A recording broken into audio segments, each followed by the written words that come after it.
manao live kely vetivetika fotsiny mbola anaty très io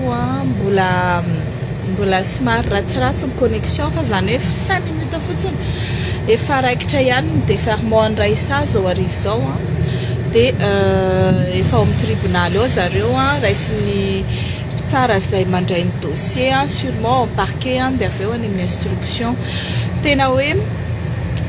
feno journaliste ao feno police feno olona rehetra zay manaraka fa zany de miandry ny décision io satria zao ny olona zay tadiditsika tsara fa tamy voasambotra i Berity de ny vady amanjanany koa voatazona garde à vue tany efa zaza kely amam-bolana raha tsy diso tam'izay 3 mois na 4 mois teo le zaza de natao garde à vue tsy nananana antra mihitsy de nefa le vadiny Berity tsy nisy ninina nataony fa de lazaina fa hoe complice de ina moa zany complice ny Berity nefa ny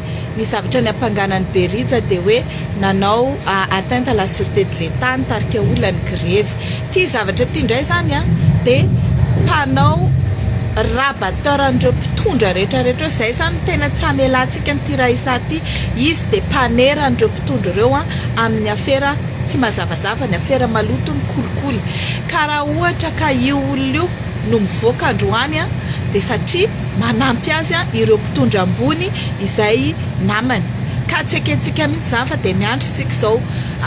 ety andalana fa za de manaraka kaiky misy journaliste marobe ao misy olona marobe manaraka ao tseketsika mihitsy ny hoe ny olona zay tsy manambola ihany no higadra ny amponjy tseketsika mihitsy ny hoe zay olona tsy mahitahita ihany zay le atoko hoe mahavuvu